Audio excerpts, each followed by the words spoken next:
여러분, 지난주 인터넷에서 마음 편하게 사는 법을 검색해 봤더니 이런 글이 나오더라고요. 한 주부가 상담사를 찾아왔습니다. 그리고 그 주부가 상담사에게 말하기를, 상담사님, 내 남편과 자식놈 때문에 내 마음이 너무 불편합니다. 어떻게 하면 남편과 자식을 제대로 살게 할 수 있을까요? 그렇게 물으니까 이제 상담사가 구체적으로 어떤 점이 마음에 안 드십니까? 하고 되물으니까 주부는 말하기를, 내 남편은 직장에서 도대체가 승진할 생각을 안 합니다. 그리고 우리 애도 지 애비를 닮아가지고 공부에 뜻이 없는 것 같아요. 공부하라고 하면 엉뚱한 소리만 하고 태평하기만 합니다. 어떻게 하면 이 두 남자를 좀 바꿀 수 있을까요? 그러자 상담사는 고개를 옆으로 저으면서 하는 말이, 그 마음은 알겠지만 나는 할 수가 없습니다. 상담사가 못한다는 말에 그 주부는 왜요? 하고 물었어요. 상담사가 답하기를, 물건을 고치려고 하면 물건을 가지고 와야 되는데 주인만 왔으니까 못 고치지요. 그러니까 그 주부는, 그래도 방법을 좀 가르쳐 주세요 하면서 사정을 했습니다. 그래서 그 상담사는 그 주부에게 마음 편해지는 법 몇 가지를 가르쳐 주었답니다. 마음 편해지는 법. 그래서 상담사가 하는 말이, 주부님, 우선 남편과 자식은 바꿀 수 없다는 것을 인정해야 합니다. 사람은 불행해야 자신의 삶을 바꾸려고 하는데 지금 남편과 자식은 제가 볼 때 너무너무 행복해 보입니다. 그러니 바꿔야 할 사람은 남편과 자식이 아니고 주님이십니다. 당신이 먼저 바뀌어져야 됩니다. 이런 말을 하더래요. 그러니까 주부가 인상을 찌그리면서, 주부가 하는 말이 인상을 찌그리면서, 그러면 상담사님, 제가 어떻게 해야 저를 바꿀 수 있을까요? 물어보니까 상담사가 또 대답하기를, 주부님, 기대를 낮추세요. 상대방이 내 기대에 못 미칠 때 불만과 불편한 감정이 생깁니다. 그러니 기대하지 마세요. 기대가 높을수록 분노가 커집니다. 상담사가 그렇게 대답을 했어요. 자, 이런 내용을 인터넷에서 봤습니다.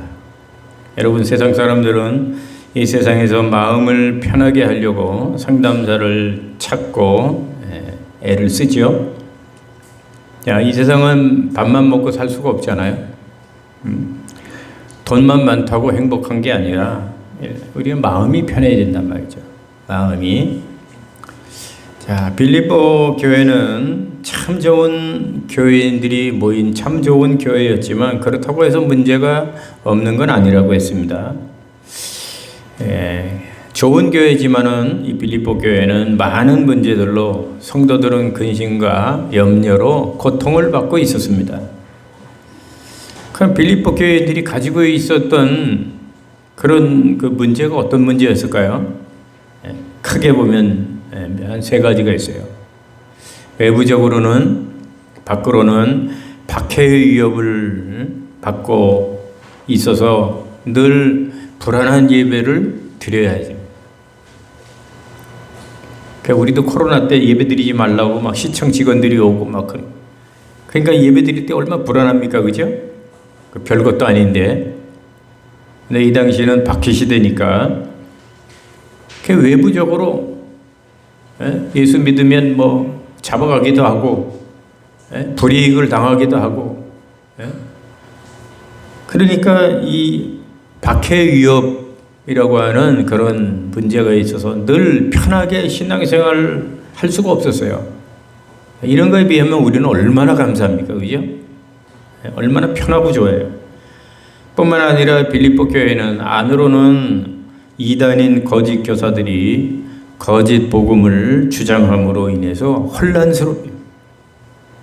바울이 가리킨 복음하고 다른 잘못된 복음을 와가지고 바울은 예수만 믿으면 된다 그러는데 아니야, 예수만 믿어갖고는 안 돼. 율법도 지켜야 되고 할례도 받아야 돼. 막 이러니까 헷갈리는 거예요, 정신적으로.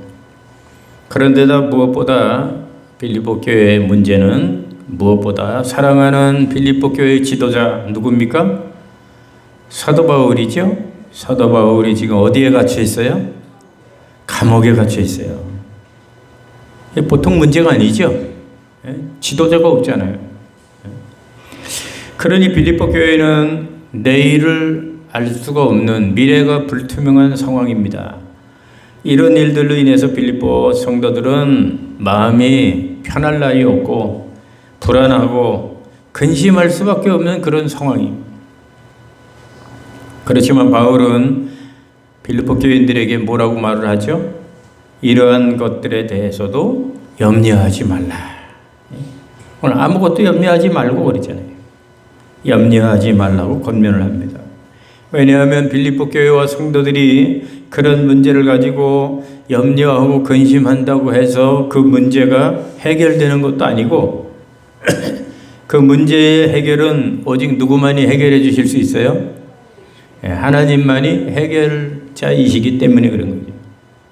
그래서 바울은 염려하지 말고 마음 편하게 평강의 길을 권면하고 있는 겁니다. 자, 그러면 바울은 염려하는 빌립보 교인들에게 권면한 마음 편하게 사는 평강의 길 무엇이라고 권면하고 있죠? 지난주에 두 가지 말씀드렸죠. 지난번에 첫째는 뭐예요? 주 안에서 항상 기뻐하라. 기억나죠? 여러분 지난번 말씀드렸지만 우리가 어떻게 항상 기뻐할 수 있겠습니까? 우리가 사는 이 세상은 기쁜 일보다 슬픈 일이 더 많은데 어떻게 항상 기뻐할 수 있느냐 말이에요. 이게 성경이 잘못 기록된 거 아닐까요? 이렇게 생각할 수도 있어요. 그죠? 이게 말도 안 되는 소리 아니냐? 성경이 뭐 이런 말씀이 다 있어. 우리가 하나님의 말씀을 이해하지 못하면 그렇게 오해할 수도 있습니다. 하지만 지난주에 뭐라고 말씀드렸죠? 기뻐할 수 없는 세상이지만 항상 기뻐할 수 있는 비결이 있다 그랬어요? 없다 그랬어요? 있다 그랬죠? 항상 기뻐할 수 있는 비결이 있는데 그것은 뭐라 그랬어요? 항상 기뻐할 수 있는 비결. 우리가 주 안에서 살아야 돼요? 주 밖에서 살아야 돼요? 주 안에서 우리가 살면 된다고 했습니다. 그래서 아무리 힘들고 괴로운 세상이라도 우리가 바울처럼 주 안에서 있으면 항상 기뻐할 수 있다고. 그래서 바울은 감옥 속에서도 기뻐했잖아요. 왜요? 주 안에, 예수 안에서 있으니까. 그러니까 감옥이 아니라 감옥이 천국이죠. 바울에게는. 그러면서 빌립보 교인들에게 주 안에서 기뻐하라. 이렇게 권면하고 있는 거 아닙니까? 그렇죠? 그렇습니다, 여러분. 우리가 주 안에만 있으면 항상 감사하고 항상 웃고 항상 기뻐하고 항상 행복한 사람이 될 수 있습니다. 그러나 주 안이 아니라 우리가 주 밖에 있으면 아무리 조건이 좋고 환경이 좋더라도 우리 입에서 뭐가 나와요? 주 안에 없으면, 우리가 살지 못하면 우리 입에서 짜증이 나죠. 혈기가 막 올라오죠. 그리고 감사할 일인데도 원망하고 불평하죠. 온갖 죄악이 다 나타나는 거예요. 우리가 주 안에서 살지 않으면. 우리가 주 밖에 있으면 결코 우리가 기뻐할 수가 없다는 것입니다. 그래서 우리는 항상 주 안에서, 예수 안에서만, 예수님 떠나지 말고 예수 안에서 생각하고 예수 안에서 말하고 예수 안에서 행동해야 된다는 거예요. 여러분 그렇게 하고 계십니까? 이렇게 하면 정말 주 안에서 있는 거예요. 주 안에서 생각하고 주 안에서 말하고 주 안에서 행동하고. 이렇게 우리가 주 안에서 살 때 우리는 항상 기뻐하며 또 마음 편하게 주님이 주시는 평강을 가지고 살 수 있다는 겁니다. 그러므로 여러분 괴로우나 즐거우나 우리가 주 안에서 산다는 게 얼마나 중요합니까? 신앙생활에서 우리가 주님을 떠나지 않고 괴로우나 즐거우나 항상 주님 안에서 산다는 거, 이게 얼마나 중요한 일입니까? 여러분들이 더욱더 깨달으시고 괴로우나 즐거우나 늘 주님 안에서 여러분 살아갈 수 있기를 주의 이름으로 축원합니다. 자, 두 번째로 지난번에 뭐라고 얘기했어요? 마음 편하게 사는 비결, 평강으로 사는 길은 너희 관용을 모든 사람이 알게 하라 그랬죠? 관용은 모든 사람을 사랑으로 품는 넓은 바다 같은 마음이라고 그랬어요. 이제 구원받은 하나님의 자녀들은 바다같이 넓은 관용의 마음을 가지고 살아야 마음 편하게 살 수가 있다는 거죠. 그렇게 관용의 사람이 되려고 하면 어떻게 해야 된다 그랬어요? 우리는 관용의 은혜를 입은 자들이라는 것을 그걸 반드시 알아야 된다고 했어요. 이것을 모르면 절대로 관용의 사람이 될 수가 없는 거죠. 그러면 우리가 주께 받은 관용의 은혜는 뭐라고 그랬을까요? 그것은 우리가 본래 용서받을 수 없는 죄인들이었는데 주께서 우리를 용서하시고 우리 죄를 기억도 하지 아니하시며 우리를 당신의 자녀로 삼아주신 그 하나님의 은혜라고 그랬죠. 그런데 이 하나님의 엄청난 관용의 은혜가 하루아침에 그냥 된 것이 아니라 하나님의 엄청난 대가가 있었다 그러죠. 그 대가를 치렀다 그러죠. 죄로 말미암아 죽어 지옥에 갈 우리에게 관용의 은혜를 베풀기 위해서 자기 하나밖에 없는 아들 독생자 예수 그리스도를 이 땅에 보내시고 우리 죄를 사하시기 위해 십자가에 달려 피를 흘리며 죽게 하셨다고 했습니다. 여러분, 이 얼마나 엄청난 이게 대가입니까? 얼마나 엄청난 하나님의 관용의 은혜일까요? 이렇게 함으로 우리는 용서받지 못할 죄인이 용서를 받았다고 했죠. 용서받지 못할 죄인이 용서를 받아서 지옥 갈 우리가 천국에 가게 되었습니다. 그리고 우리를 용서하신 하나님은 우리 죄를 다시는 기억한다 그랬어요? 기억하지 않는다 그랬어요? 기억하지 않는다고 그랬죠. 그것이 바로 하나님의 용서라고 그랬어요. 그래서 우리는 이런 하나님의 용서를 우리는 배워야 한다고 했습니다. 그러므로 오늘 하나님의 자녀된 저와 여러분들은 어떤 자들입니까? 하나님께 무슨 은혜를 받은 자들이에요? 관용의 은혜, 그죠? 용서의 은혜, 그죠? 관용의 은혜를 받은 자들이 하나님의 관용의 은혜를 받은 자들이기 때문에 우리가 이 은혜를 생각하면 누구인들 용서할 수 있어요, 없어요? 누구인들 용서할 수 없는 사람이 없다는 거죠. 이렇게 넓은 관용의 마음을 갖지 못하고 우리가 속 좁은 사람으로 우리가 살아가면 안 된다는 거예요. 우리가 마음 편하게 살기 위해서라도 우리는 바다같이 넓은 이 관용의 마음, 이 주님과 같은 이 관용의 마음을 가지고 여러분 평강으로 살아갈 수 있기를 주의 이름으로 축원합니다. 자, 여기까지가 지난주에 말씀드린 거예요. 자, 오늘 세 번째입니다. 이어서 우리가 평안하게 사는 길, 그것은 오늘 5절, 6절, 7절에 나오는 거죠. 아무것도 염려하지 말고 감사함으로 하나님께 뭐 하라고요? 아뢰라. 기도하는 일이죠. 기도하는 일. 우리 6절 우리 먼저 보겠습니다. 6절. 우리가 이게 참 너무 좋아하는 말씀이에요. 6절 시작.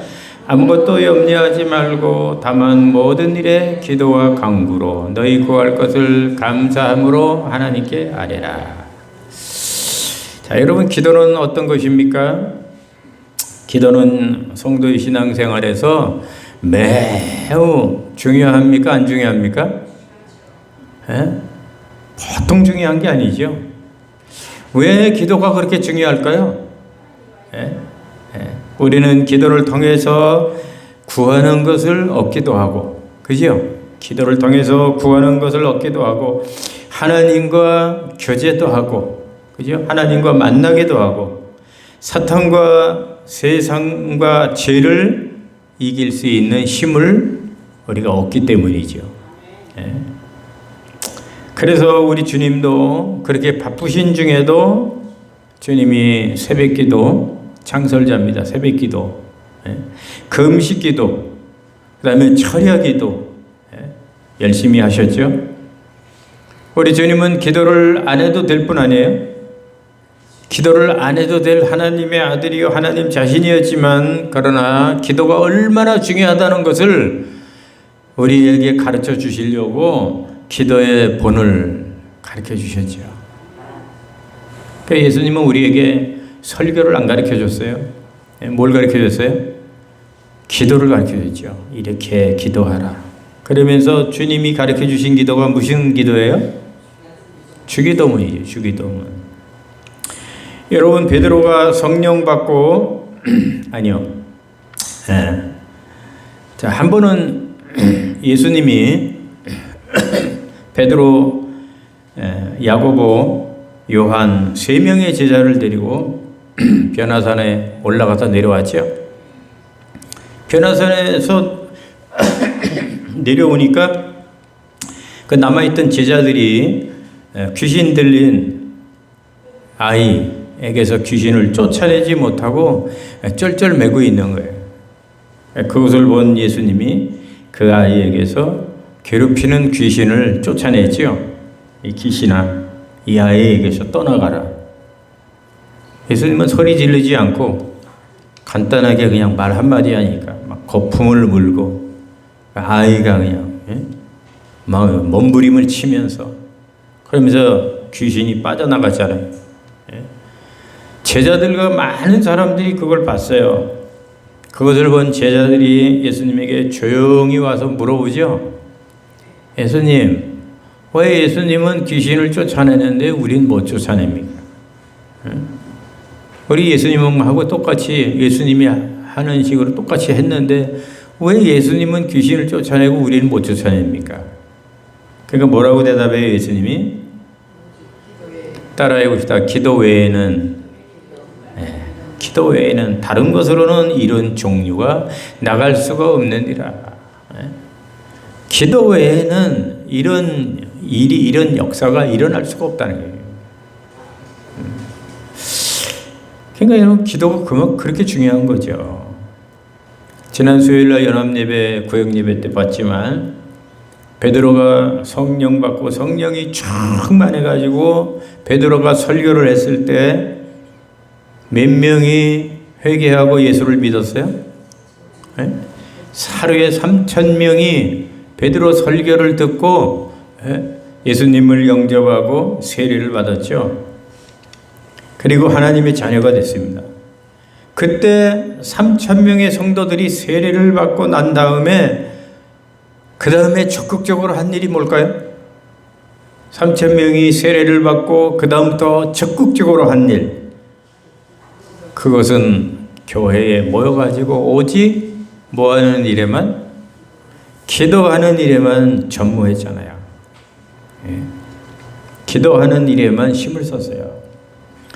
그렇게 그들이 기도를 전무했을 때 초대교회에 신기한 기적들이 많이 일어났죠. 귀신들이 쫓겨나가고, 신기한 그 기적이 많이 일어났어요. 병든 자들이 막 고침을 받고. 여러분 성경 안에 위대한 인물들이나 성경 밖의 위대한 인물들 여러분 자세히 보세요. 그들의 공통점이 뭘까요? 위대한 인물들 하나같이 하나님을 믿고 뭐하는 사람들이에요? 기도하는 사람들이었어요. 여러분 이처럼 우리 하나님을 믿는 사람들에게는 기도 생활이 너무너무 중요한 거예요. 보통 중요한 게 아니에요. 그래서 우리는 항상 기도해야 되죠. 항상 날마다 숨을 쉬듯이 날마다 밥을 먹듯이 우리는 하루도 빼놓지 말고 기도 생활을 안 하면 안 돼요. 그래서 날마다 기도를 해야 돼요. 날마다. 기도를 어렵게 생각할 필요가 없어요. 기도는 누구하고의 대화예요? 하나님하고 대화예요. 사람하고 그냥 제잘제잘 그냥 수다는 잘 떨어요. 그러면서 하나님하고 기도하라 그러면 한마디도 못하는 이런 사람이 돼서는 절대로 안 되는 거예요. 우리는 기도해야 돼요. 항상. 우리가 할 수 있는 건 기도밖에 뭐가 있어요. 그런데 항상 기도해야 되지만 특별히 우리가 기도해야 할 때가 있어요. 이럴 때는 기도 안 하면 안 됩니다. 어떤 때 기도해야 될까요? 우리 마음에 근심, 걱정, 염려로 마음이 무겁고 또 힘들 때 우리 마음이 막 죽고 싶을 정도로 힘들 때 그럴 때는 반드시 기도해야 돼요. 반드시. 왜 그럴 때 꼭 기도해야 됩니까? 우리 마음이 좋지 않을 때 기도하면 신기하게도 우리 마음에 평안이 찾아오기 때문이죠. 할렐루야. 한번 그런지 안 그런지 한번 해보세요.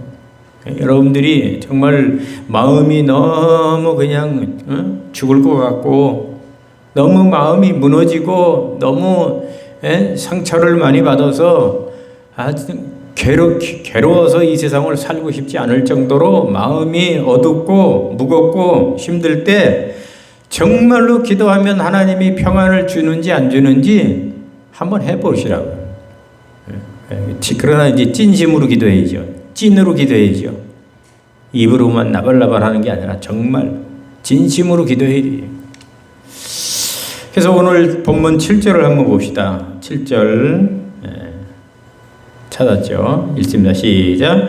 그리하면 모든 지각에 뛰어난 하나님의 평강이 그리스도 예수 안에서 너희 마음과 생각을 지키시리라. 그리하면이 뭐예요? 너희가 뭐하면? 기도하면이죠. 기도하면 마음이 괴로울 때 기도하면 하나님이 무엇을 지켜준다 그랬어요?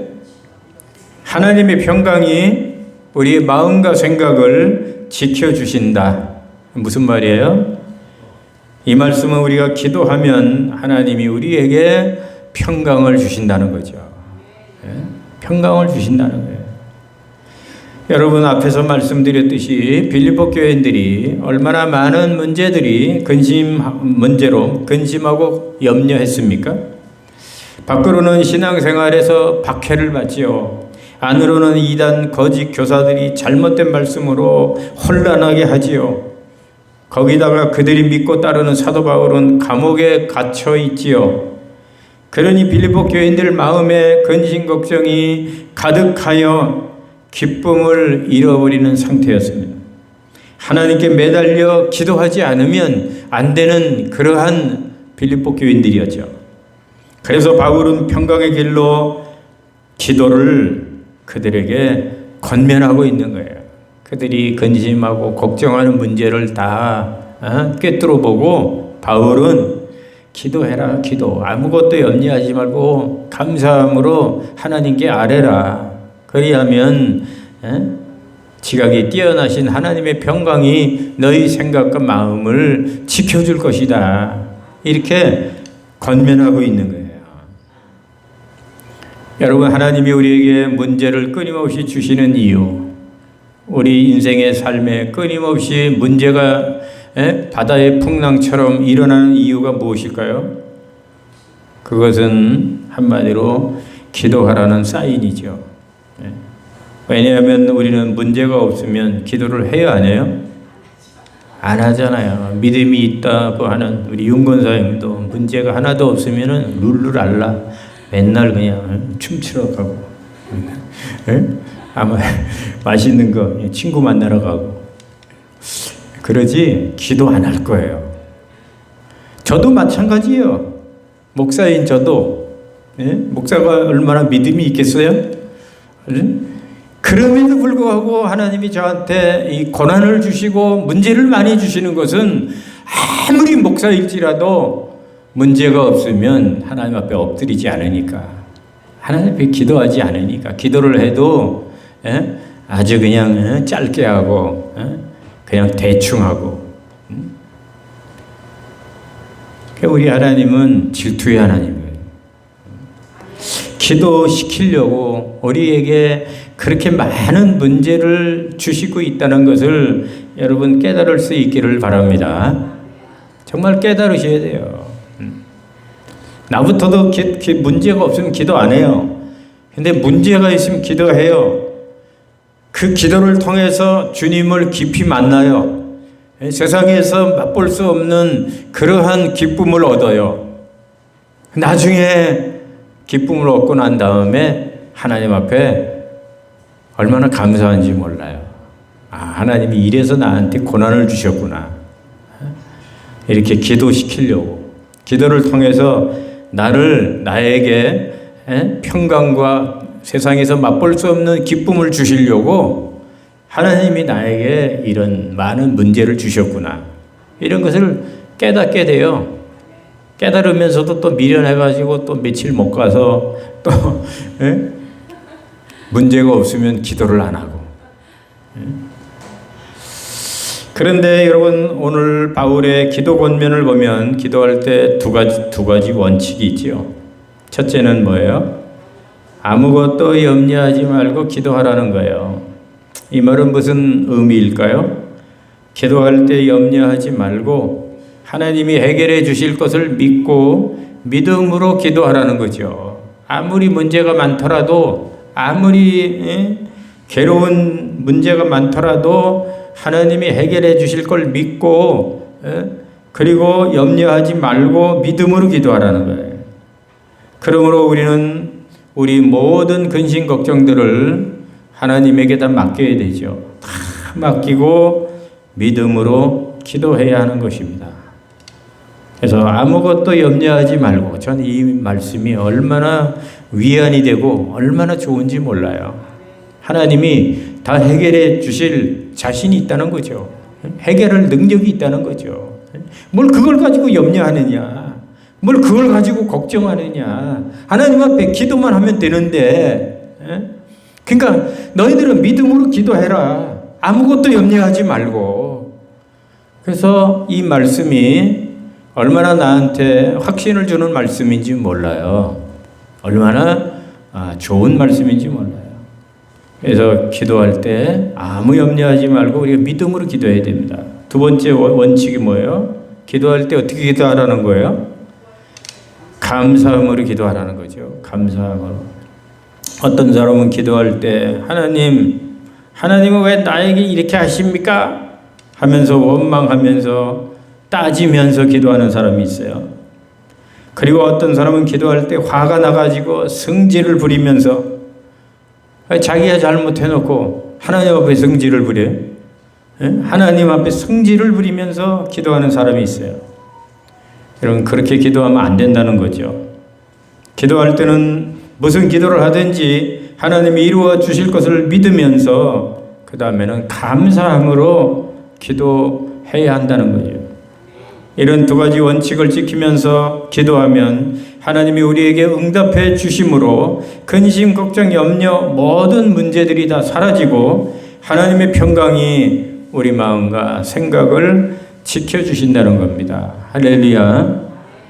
이제 말씀을 마칠게요. 여러분, 우리는 2주에 걸쳐서 괴로운 세상에서 평안하게 사는 길에 대해서 빌립보서의 말씀을 살펴보았습니다. 그것을 정리하자면 3가지죠. 첫째는 우리가 늘 주 안에서 삶으로, 주 안에서만 삶으로 항상 기뻐하는 생활입니다. 그러므로 우리가 항상 기뻐하고 마음 편하게 사는 길은 주님을 멀리하면 안 되죠. 주님을 떠나서 주 앞에서 살면 안 돼요. 교회 안에서만 거룩한 척하고 교회 문을 나가는 순간 새 사회에 그냥 발을 딛는 순간부터 그냥 주님을 떠나서 자기 마음대로 이렇게 살면 안 된다는 거예요. 교회 안에서나 가정에 가서나 또 교회 안에서나 또 세상에 나가서나 우리가 주 안에서 사는 이러한 그 믿음의 삶이 똑같아야 된다는 거죠. 자, 우리 하나님 말씀대로 살 때 그 마음이 편하잖아요. 죄를 짓는 사람 마음이 편할 수가 있나요? 둘째는 넓은 관용을 가지고 우리가 살아야 된다는 거죠. 우리는 주님께 용서받지 못할 죄인들이었는데 용서를 받고 관용의 은혜를 입은 자들입니다. 그러므로 우리는 속 좁은 사람처럼 원수를 맺고 용서하지 못하며 자기 고집대로 그렇게 살면 안 되죠. 그 넓은 관용의 마음을 가지고 상대를 이길 수 있어도 때로는 지면서 사는 게 그게 삶의 지혜입니다. 그 넓은 관용의 마음으로 모든 사람을 다 품으면서 살아야 해요. 여러분, 그릇이 작은 사람이 품을 수 있어요? 그릇이 큰 사람이 품을 수 있어요? 그릇이 커야 작은 그릇들을 품지요. 그러니까 여러분들이 이 바다같이 넓은 그런 관용의 마음으로 그런 큰 그릇, 그런 큰 사람이 돼야 돼요. 그래서 어떤 사람이든지 다 우리 품고 살아야 돼요. 마지막으로 아무것도 염려하지 말고 감사함으로 기도하는 생활입니다. 항상 쉬지 말고 우리가 기도해야 되지만 특별히 우리가 마음이 어두울 때 그때는 꼭 기도해야 합니다. 신기하게도 기도하면 안 될 것 같은 문제가 여러분 풀려요. 그런 체험 해보셨습니까? 도저히 인간적인 생각으로 내 생각으로는 도저히 풀 수가 없는 문제인데 기도하면 신기하게 안 풀릴 것 같은데 풀려요. 그게 기도의 그 능력입니다. 기도의 그 마력입니다. 그게. 그리고 기도하면 어두운 마음들이 사라져요. 그리고 하나님이 주시는 평강으로 가득하게 됩니다. 저도 기도를 통해서 힘을 얻기 때문에 또 주님의 사명을 감당하고 또 감당하고 일어나서 오뚜기처럼 일어나서 또 사명의 길을 걸어가고 그러는 거예요. 기도하지 않으면 감당할 수가 없어요. 그러므로 오늘 이 말씀을 잘 깨닫고 마음 편한 길을 여러분들이 잘 선택을 해서 평강의 삶을 살아가는 저와 여러분 될 수 있기를 주의 이름으로 축원합니다. 축원합니다. 찬송을